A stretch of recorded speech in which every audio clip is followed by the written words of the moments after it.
자, 보시면 X2년 1월 1일에 기계비를 취득하면서 4,000원을 먼저 지급하고 잔금은 X2년 12월 30일부터 매년 4,000원씩 3년간 분할하여 상환하기로 하였고 유효 이자율은 연 8%였습니다. 이렇게까지 나와 있어요. 자, 이런 경우에 취득가액은 얼마일까? 오랜만에 하니까 또 쉽지 않죠. 자, 보세요. 그림을 한번 그려보면 내가 X2년 초에 유형자산을 취득하는데 어떻게? X2년 초에 4,000원을 일단 지급한대. 그리고 어떻게 해? X2년 말부터 3년 동안 X2년 말부터 3년간이니까 얘는 안 들어가도 되겠네요. 어떻게 해? 요때 4,000원 요때 4,000원 요때 4,000원 주기로 했대요. 요거에 대한 이자율이 8%라고 합니다. 유효 이자율이. 자, 요런 경우에 어떻게 될까? 어떻게 될까요? 회계 처리 한번 해볼게요. 자, 그럼 우리 요런 경우에 취득 시점 회계 처리 저랑 볼게요. 일단 현금은 얼마 나가요? 요거 취득하는 시점에 현금 4,000원 나가지. 나머지 12,000원 어떻게 하기로 했어? 3년 동안 분할해서 지급하기로 했잖아요. 따라오시죠? 그럼 내가 유형자산을 취득하면서 재화를 취득하면서 아직 돈을 못 줬대.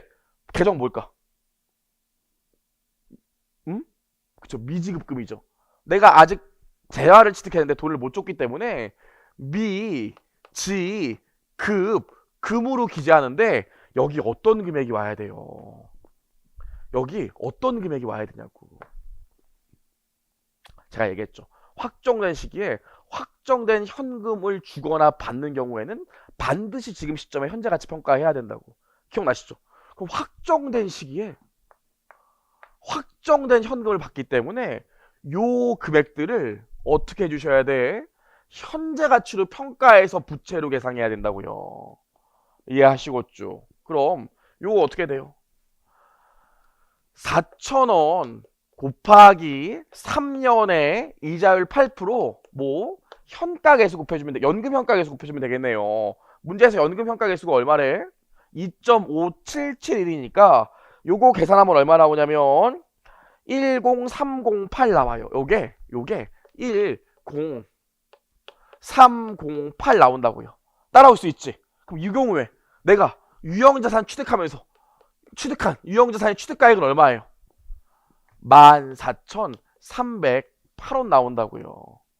어렵지 않죠? 내가 지금 현재 현금 제공하고 내가 부채를 부담하고 유형자산을 사왔다고요. 오케이, 여기까지.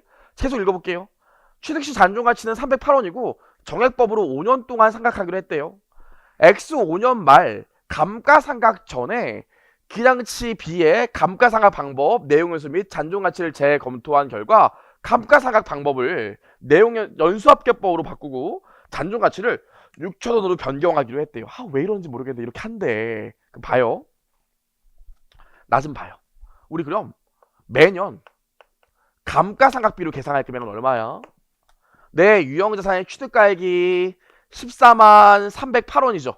근데 문제에서 잔존가치가 얼마래? 정액법 쓰니까 잔존가치 알아야 될 거 아니야. 잔존가치 얼마래? 308원. 몇 년 동안 감가상각한대? 5년 동안. 그럼 감가상각비 얼마 나와요? 요거 계산하면 감가상각비가 아이고 안 해놨네. 14308 빼기 308 나누기 5 하니까 매년 감가상각비가 2,800원만큼 나온다고요. 따라오시죠? 여러분 이해를 돕기 위해서 제가 지금부터 그림 그려볼게요. X2년 초에 내가 14308의 유형자산을 취득해. 그럼 X1년도에 감가상각비 얼마 나와요? 2,800원만큼 감가상각비가 나와서 장부금액이 줄어들겠지. 감가상각비 감가상각 누계액이니까. 또 X3년도에 2,800원만큼 감가상각 또 할 거 아닙니까? 정액법이니까 매년 똑같은 금액으로 감가상각하니까 장부금액이 또 들어요. 또 X4년 말이 되면 어떻게 돼? 또 감가상각하니까 장부금액이 또 줄어져 있겠지. 요게 얼마인지 좀 볼까? 얼마일까요? 요거 계산하면 14,308원에서 2,800원씩 3번 빼주니까 요거 계산하면 얼마 나오냐면 5,900 8원 나온다고요. 그러니까 따라오시죠. 지금부터 할 얘기가 조금 어려운 얘기인데 그냥 좀 탈게요. 조금 어려운 얘기인데 자 보세요.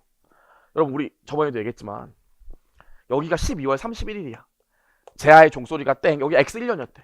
X1년 12월 30일 날 종소리가 땡 치면 저 같은 회계사는 때가 됐구나 하면서 눈물을 흘린다고 그랬잖아요. 2월 달에 뭐 해줘야 돼?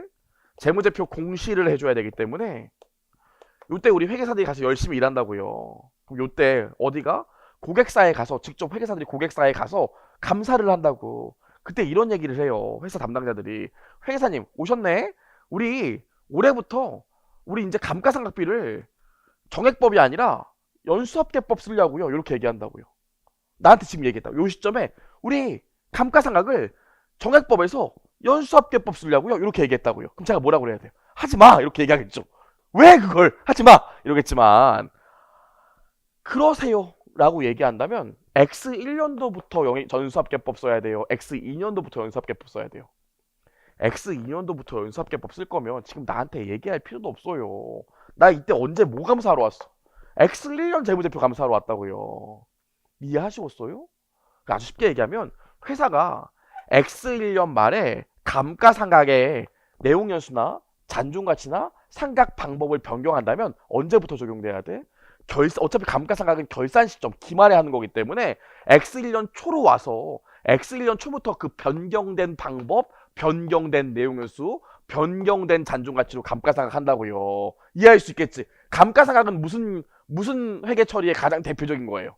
결산 수정 분기의 가장 대표적인 거기 때문에 기말에 한다고. 그럼 내가 올해 말에 감가상각 방법, 내용연수, 잔존가치를 바꾸기로 했대. 그걸 내년에 할 거면 지금 생각도 안 해요. 올해 말에 바꾸기로 했다면 올해 초부터 적용시켜줘야 된다고요. 왜? 올해 초를 기준으로 지금까지 발생한 감가상각비를 지금 올해 말에 잡을 거라고요. 이해할 수 있겠지? 그럼 보시면 X5년 말에 감가상각하기 전에 상각방법, 내용연수, 잔존가치를 바꾸기로 했다면 언제부터 바꿔준다고? 지금 여기가 X5년 초잖아. X5년 초부터 바꿔주는 거라고요. 그쵸? X5년 말에 감가상각 하기 전에 바꾸기로 결정했다면 그래 바꾸자. 그럼 올해 감가상각비를 다 바꿔주는 거야. 요 소리예요. 아주 쉽게 얘기하면 여러분 지금 얘기하는 게 당연히 어려운 개념이에요. 나중에 오류수정 가서 배울 건데 지금 얘기하는 거예요. 여기가 1월 1일이야. 원래 이때까지는 정액법으로 감가상각했대. 내가 근데 이때 12월 31일 날 요때 연수합계법으로 바꿨대요. 따라오시겠죠? 그럼 어떻게? 요 시점으로 가서 요때부터 연수합계법으로 올해 감가상각비를 계산하는 거라고요. 따라올 수 있겠지? 자, 그리고 방법이 바뀌었대. 방법이 바뀌면 어떻게 해야 될까? 제가 얘기했죠. 사람 신분이 바뀌면 적용이 달라진다고. 사람을 대하는 게 바뀌면 그 사람도 한번 다시 봐야 되지 않겠어요? 그쵸? 사람 대하는 게 바뀌면 그 사람 한번 봐야 될 거 아니야. 여러분 이 갑과 을이라는 것처럼 참 험한 게 없어요. 갑과 을처럼 험한 게 없다고. 아직 제 동영상이 그렇게 유명하진 않으니까 얘기할게요. 저희 대형회계법인 가면 진짜 그지 같은 일들이 있어요. 대형 세무법인 가도 마찬가지인데 이 아주 큰 클라이언트들은 회계사나 세무사가 아예 자기네 사무실에서 상주하길 원한다고요. 이슈들이 너무 많기 때문에. 그럼 국민은행 같은 데는 세무팀 직원만 한 5명 된대. 그 텍스하는 애, 국민은행 그 큰 데서 텍스만 하는 애가 5명 있는데 그 중에서 실제로 텍스 업무를 하는 사람 한 분 정도밖에 안 돼요. 이거 실명 얘기하면 안 된다고. 그래서 그렇다고요. 그래서 어떻게 하냐면 회계법인에서 5명 회계사 보낸다고. 5명이 그냥 아예 국민은행으로 출근하는 거야. 1년 내내 국민은행 세무 이슈만 봐주는 거예요. 그래서 가끔씩 회계법인 회식할 때 우리 팀 회식한다 그러면 생판 처음 보는 사람들이 막 온다고. 제가 시험 때 물어봤어요. 쟤네들 누구예요? 그랬더니 저분들도 우리 팀이 이러더라고요. 나가 있는 사람들이지. 그럼 좋은 법, 정말 그 기업체 나가면 잘 대해주는 좋은 분들도 있지만 괜히 시비 걸고 못 살게 그러는 사람들도 많다고요. 봐봐, 나 직원이 옆에 회계사랑 세무사 왔다 그러면 왠지 괴롭히고 싶다고 묘한 희열감을 느끼지 않겠어요? 나만 그런가? 그렇다기 때문에 막 출퇴근도 걔네가 막 우리 근태를 막 관리하고 막 그런다니까 엄청 짜증나요. 그러다가 어떤 분이 국민은행에서 5년 동안 거기 상주로 있으시면서 온갖 모진 고난과 핍박을 다 받으신 거야. 그러다가 금융감독원으로 이직했어요. 금융감독원 느낌 안 와닿지? 그치, 그냥 공기업 같잖아. 금융권 조지는 내가 금융감독원이에요. 여러분, 제가 은행권 감사랑 은행권 세무를 많이 해봐서 아는데, 고객이 전화하면 네 고객님 어딥니다 이러고요. 뭐 저 같은 회계사나 세무사가 일하는 사람들이 전화 회계사님 네 이런다고요. 전화했는데 금융감독원이요 그러면 나도 모르게 딱 일어나요. 왜 전화해 네 그런다고요. 그래서 엄청 갈구던 그 직원분이 그분 금융감독원으로 이직하니까 하니까 그때부터 어깨도 주물러드리고 오늘 끝나고 점심이나 같이 할까요? 막 이러고 그러셨다고요. 그러면 대하는 그래서 옆에서 물어봤다는 거야. 아니 왜 그래 갑자기 갈구던 사람 왜 이렇게 잘해줘? 아 저분 금융감독관인데 아 그렇구나 이렇게 얘기했다고요. 대하는 게 바뀌면 그 사람을 다시 평가한다고요. 아시겠죠? 그래서 감가상각 방법이 바뀌고 내용의 수가 바뀌고 잔존과 가치가 바뀌면 요 시점에 장부 금액을 기준으로 변경된 방법을 적용해 준다고요. 이해할 수 있겠지? 지금 야매로 얘기했지만 이 자세한 얘기는 나중에 중급회계 하 끝날 때쯤 해요. 그래서 여기까지밖에 얘기를 할 수가 없어. 그럼 이제 요 X 5년 초의 장부 금액을 기준으로 저 변경된 방법을 적용시켜 줘야 된다고. 어떻게 하기로 했어? 내용의 수가 감가상각 방법이 정액법에서 연수합계법으로 바뀌고 잔존가치가 6천원으로 바뀌었잖아. 그럼 감가상각비 계산해보면 되겠네. 그치? 계산해보면 될 거 아니에요. 계산하면 감가상각비 얼마 나올까요? 식 좀 얘기해봐요. 표정 이 새끼 수상한데 이런 표정인데 어떻게 해요? 감가상각비 얼마 나올까?